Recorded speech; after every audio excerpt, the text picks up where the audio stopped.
perbuatan mereka itu salah. Cuma kadang-kadang ada yang menyebabkan mereka bertahan, ya. Macam-macam lah syubhat itu, nggak bisa mikir lah, sudah kebiasaan lah, ya.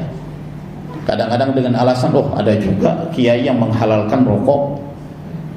Oh rokok itu nggak haram, makruh saja, makruh saja.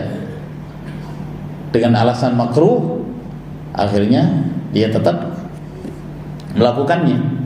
Kita mampu untuk menjelaskan, menasihati dia dengan cara kita. Boleh jadi dengan nasihat yang kita sampaikan menyebabkan dia meninggalkan apa yang diharamkan oleh Allah Subhanahu wa taala. Dengan metode yang kita miliki, masing-masing orang biasanya punya cara, punya metode untuk menyampaikan kebenaran. Selama tidak mengandung perkara-perkara yang mungkar di dalamnya, sampaikan. Sampaikan. Itu adalah bagian dari apa yang disebutkan oleh Allah Subhanahu wa taala. Wa man ahsanu qawlan mimman da'a ila Allah.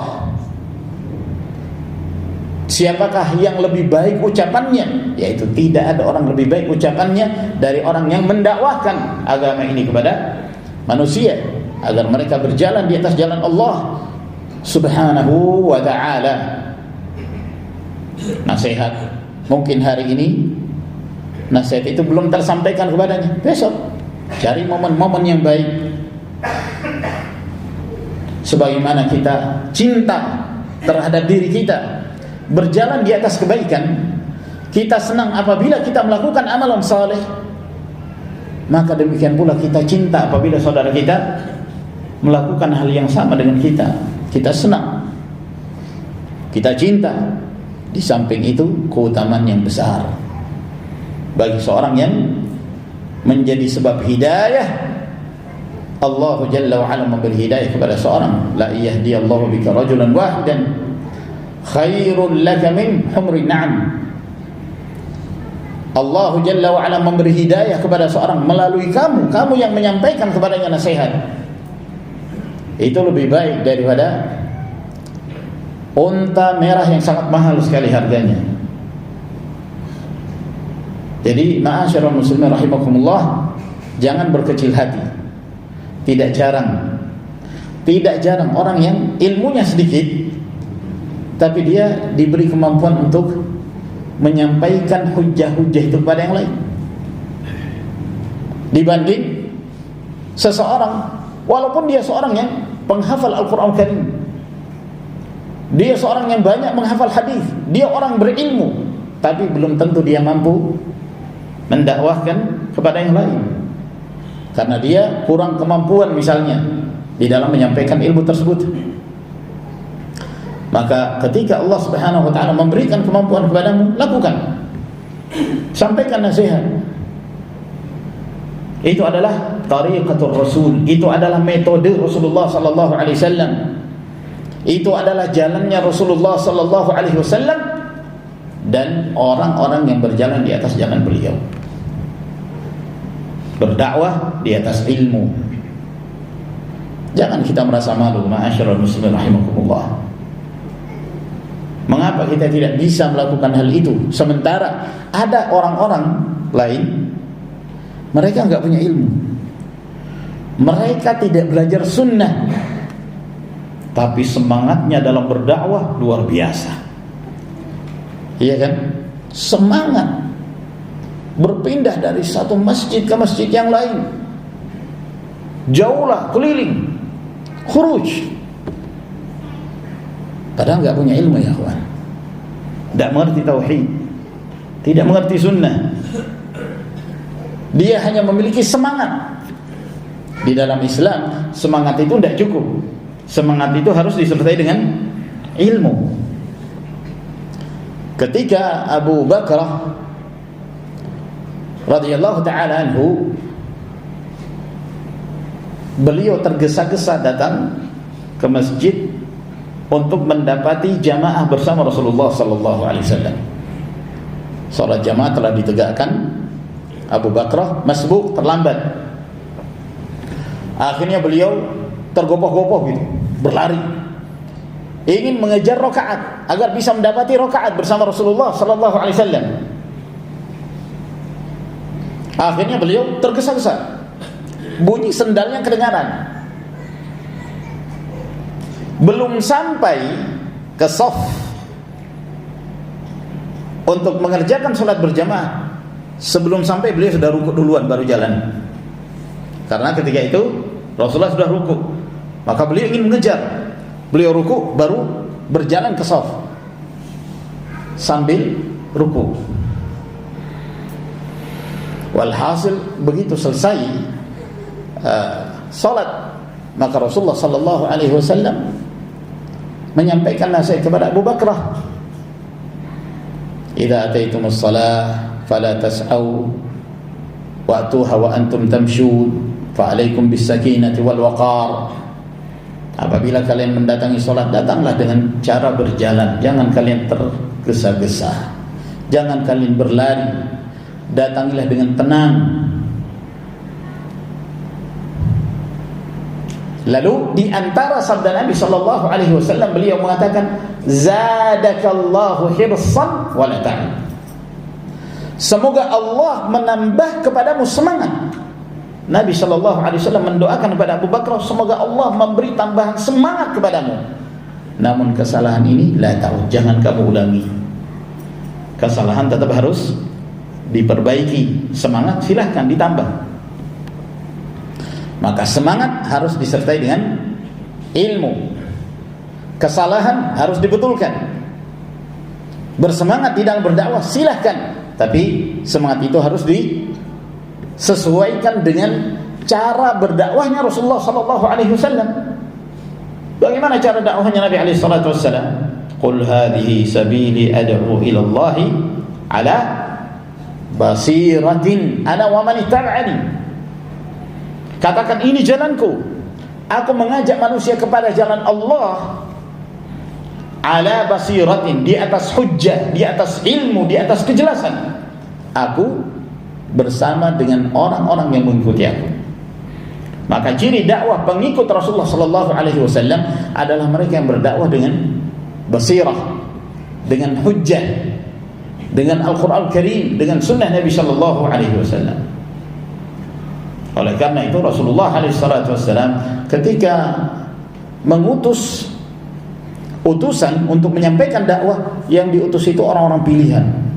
Mu'adz bin Jabal, Abu Musa al-Asy'ari, Ali bin Abi Thalib radhiyallahu ta'ala anhum, mereka yang dikenal sebagai orang-orang berilmu, agar kemudian mereka mampu menyampaikan ilmu tersebut dengan benar dan mampu membantah syubhat.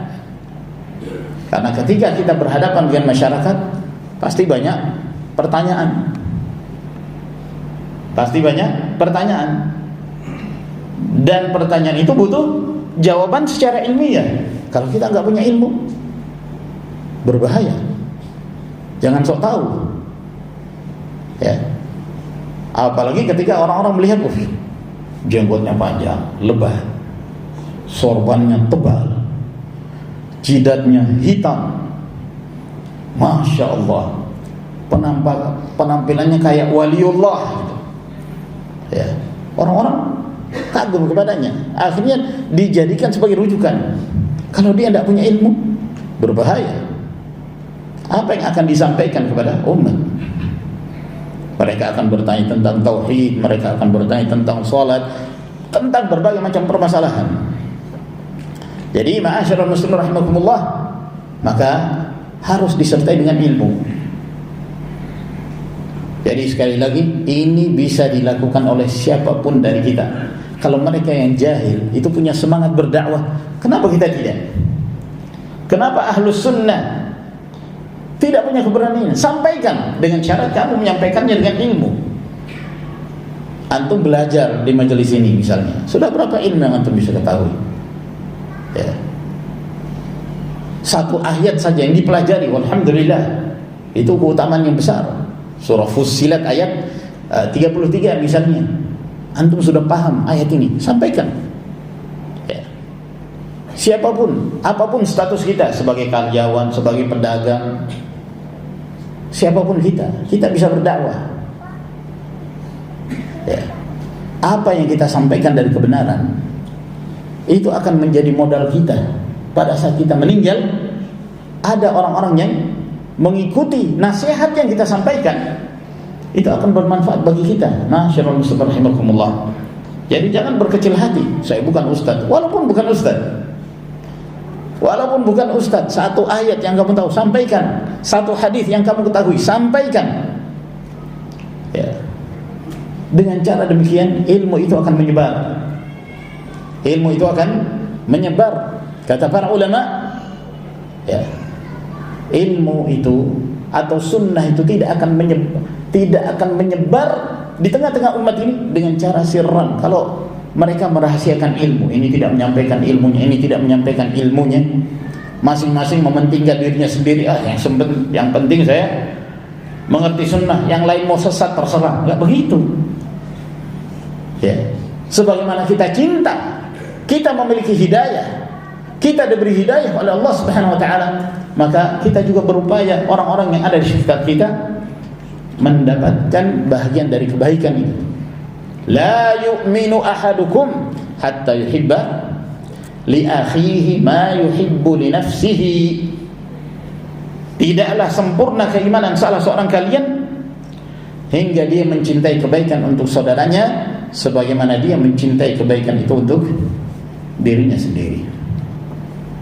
Jadilah bagian dari orang-orang yang mendapatkan keutamaan dari firman Allah Subhanahu wa taala ini. Wa man ahsanu qawlan mimman da'a ila Allah. Siapakah yang paling baik ucapannya? Yaitu tidak ada yang lebih baik ucapannya daripada orang yang mengajak manusia kepada jalan Allah Subhanahu wa taala. Di sini peringatan bahwa orang yang terbaik adalah orang yang mengajak manusia kepada jalan Allah Subhanahu wa taala. Jangan mengajak manusia untuk mengagungkan dirinya, untuk mengkultuskan dirinya, untuk menyanjung-nyanjung dirinya, untuk memperbanyak pengikutnya. Bukan tujuan itu kita berdakwah. Apabila seseorang berdakwah dengan tujuan untuk memperbanyak pengikut, maka hendaknya dia mengoreksi dakwahnya. Bukan itu tujuan kita. Kita ingin mengajak manusia kepada jalan Allah, bukan kepada jalan diri kita. Kita ingin agar manusia berjalan di atas Al-Quranul Karim, sunnah Nabi Sallallahu Alaihi Wasallam. Adapun kita, siapapun diri kita adalah manusia. Dia seorang alim, dia seorang syekh, dia seorang kiai, manusia. Yang namanya manusia bisa benar, bisa salah. Jangan sampai kemudian seorang mengajak orang lain kepada kebenaran, zahirnya, penampakannya demikian, ternyata dia mengajak untuk mengagungkan dirinya sendiri, agar mereka memuliakan dirinya sebagai ustaz, sebagai syekh, sebagai habib. Bahkan ada yang mengaku dirinya sebagai waliullah. Allahul musta'an. Jadi ma'asyiral muslimin rahimakumullah, ini penting. Ini yang diingatkan oleh para ulama, ajak manusia kepada jalan Allah Subhanahu wa ta'ala. Dan ini manhaj seluruh ulama'us sunnah. Seluruh ulama'us sunnah. Tidak satupun dari mereka yang mengajak manusia untuk fanatik kepada dirinya. Lihat bagaimana dakwah para sahabat, para tabi'in, atba'ut tabi'in, para imam ahlus sunnah wal jamaah. Al-Imam Syafi'i, Abu Hanifah, Malik bin Anas, Ahmad bin Muhammad bin Hanbal rahimahumullah. Demikian pula para ulama ahlus sunnah secara umum. Tidak satupun dari mereka yang memerintahkan dan mengajak orang-orang yang bersamanya untuk mengikuti dirinya. Termasuk di antara ucapan yang paling masyhur dari imam-imam madhab, mereka mengatakan idza sahhal haditsu fa huwa madhhabi. Apabila telah sahih satu hadis, maka itulah madhabku, itulah pendapatku. Kata Imam Asy-Syafi'i rahimahullahu taala, idza ra'aitum qawli mukhalifan liqauli Rasul sallallahu alaihi wa alihi wasallam fadribu qaulil jidar wa khudhu biqauli Nabi sallallahu alaihi wasallam. Apabila kalian melihat ucapanku menyelisihi ucapan dan sabda Rasulullah sallallahu alaihi wasallam, maka ucapanku itu lempar ke dinding, buang ucapanku itu, dan ambillah ucapan Rasulullah sallallahu alaihi wasallam. Ini sikap yang ikhlas, ma'asyiral muslimin rahimakumullah. Ini yang menunjukkan keikhlasan seseorang dalam berdakwah, bukan bertujuan untuk menjadi pengikut yang banyak. Kalau banyak yang hadir, wah, dia semangat gitu. Kalau yang hadir sedikit, tidak mau dia berdakwah, maunya banyak, maunya orang-orang mengikuti dia, mengikuti setiap apa yang dia ucapkan. Tidak demikian dakwah para ulama. Ambil ucapan yang datang dari sumbernya, yang dibangun di atas dalil dan hujjah. Apabila tidak berdasarkan dalil, jangan engkau berpegang dengan ucapan tersebut walaupun datang dari ustadzmu sendiri. Ini menunjukkan keikhlasan. Lalu kata Allah Subhanahu wa taala, wa amila salihan, dan dia beramal saleh. Ini juga peringatan dari Allah Subhanahu wa taala. Siapakah orang yang paling baik ucapannya? Yaitu orang yang mengajak manusia kepada jalan Allah, tapi dengan catatan dia beramal saleh. Jangan sampai dia berdakwah menyampaikan kebaikan kepada orang lain, dia sendiri tidak beramal saleh. Dia lupa terhadap dirinya sendiri. Jangan. Ini berbahaya bagi seorang dai. Atamuruna an-nasa bil birri wa tansawna anfusakum wa antum tatluna al-kitab afala ta'qilun. Apakah kalian memerintahkan manusia kepada kebaikan lalu kalian lupa dengan diri kalian sendiri? Kalian membaca Alkitab. Ya ayyuhalladzina amanu lima taquluna ma la taf'alun kabura maqtan 'inda Allah an taqulu ma la taf'alun. Wahai orang-orang yang beriman, mengapa kalian tidak melakukan apa yang kalian ucapkan? Kalian mengucapkan sesuatu tapi perbuatan kalian berbeda dengan apa yang kalian ucapkan. Sangat besar kemurkaan Allah Subhanahu wa taala terhadap orang yang dia mengucapkan sesuatu, perbuatannya berbeda dengan apa yang dia lakukan. Hati-hati. Amila salihan, beramal saleh. Oleh karena itu disebutkan di dalam hadis yang sahih, ada orang-orang yang dilemparkan ke dalam neraka, disiksa di dalam neraka, dilihat oleh ahlul jannah, penghuni surga, maka dia bertanya kepada orang yang disiksa itu, bukankah kamu dahulu yang mengajak kami kepada kebaikan? Kenapa kami yang masuk neraka? Dia mengatakan, iya, saya mengajak kamu kepada kebaikan, tapi saya tidak melakukannya. Waliyadzubillah. Saya melarang kalian dari kemungkaran, tapi saya melakukannya. Ini sifat orang-orang Yahudi yang dilaknat oleh Allah Subhanahu wa taala.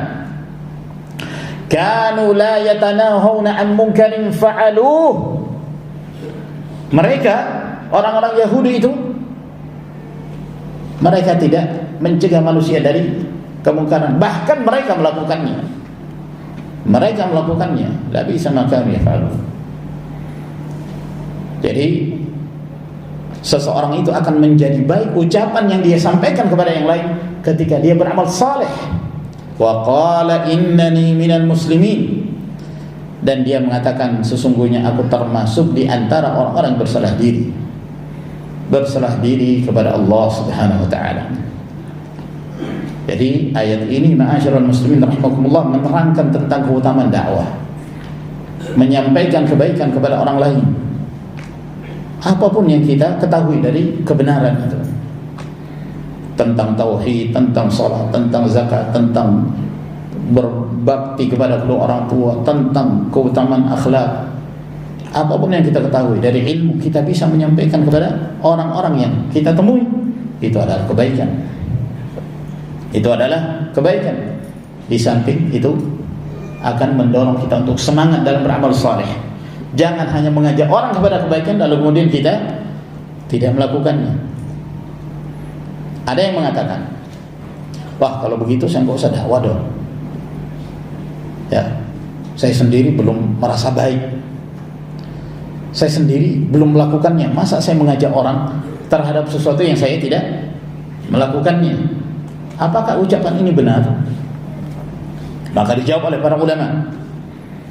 Di antaranya Al-Hafidz Ibnu Katsir rahimahullah, bahwa bukan berarti ketika seseorang tidak melakukan sesuatu itu kemudian dia tidak mengajak orang kepada kebaikan. Bukan berarti demikian. Tetaplah ajak manusia kepada kebaikan. Karena ini adalah dua perkara yang termasuk di antara amalan saleh. Mengajak manusia kepada kebaikan, amalan saleh. Kita sendiri ketika beramal itu juga amalan saleh. Kalau dua-duanya kita tinggalkan, ini lebih parah. Sudah tidak mendakwahi orang, kamu sendiri tidak beramal saleh. Ya. Kamu misalnya, kamu masih jadi pecandu narkoba. Tapi kamu melarang anakmu, jangan kamu jadi pecandu narkoba, biar saya aja. Misalnya ya. Ya, artinya ada bentuk nahi mungkarnya kepada anaknya atau kepada temannya. Sudah, kamu jangan. Nanti kamu masuk neraka. Biar saya sendiri yang masuk neraka. Kamu jangan. Nah, di sini ada amar ma'ruf nahi mungkarnya, dia mencegah orang dari kemungkaran. Itu kebaikan. Tapi jeleknya karena dia masih melakukan kemungkaran itu. Di sini salahnya dia. Di sini bisa menjadi sebab dia dilaknat oleh Allah Subhanahu wa taala. Tapi kalau dua-duanya dia tinggalkan, ini lebih parah. Saya enggak mau ngajak dia kepada kebaikan karena saya sendiri belum baik. Jadi dia meninggalkan kedua-duanya. Bisa dipahami ya? Yang terbaik dia beramal saleh, dia mengajak manusia kepada kebaikan. Tapi kalau dia meninggalkan salah satunya, maka dia terkena ancaman dan hukuman dari Allah Subhanahu wa taala. Tapi kalau dia meninggalkan kedua-duanya, ini lebih parah. Jadi tetaplah beramal ma'ruf nahi munkar. Boleh jadi ketika kita mengajak orang kepada kebaikan, ya, itu pada hakikatnya ajakan terhadap diri kita sendiri, ya. Misalnya kita mengetahui keutamaan sholat witir, tapi kita nggak pernah menghidupkannya. Ajak manusia kepada amalan tersebut, hidupkan sholat witir. Jangan biarkan malam berlalu tanpa sholat witir, walaupun kita belum melakukannya. Boleh jadi nasihat yang kita sampaikan kepada orang lain itu akan menjadi pengaruh bagi kita. Itu adalah nasihat untuk diri kita sendiri, agar kemudian kita bisa memperbaiki diri kita. Saya kira ini ma'asyiral muslimin rahimakumullah, semoga memberi manfaat kepada kita sekalian. Wa akhiru da'wana alhamdulillahi rabbil alamin. Sallallahu ala nabiyyina Muhammad wa ala alihi wa sahbihi wa sallama tasliman katsira. Wassalamu alaikum warahmatullahi wabarakatuh.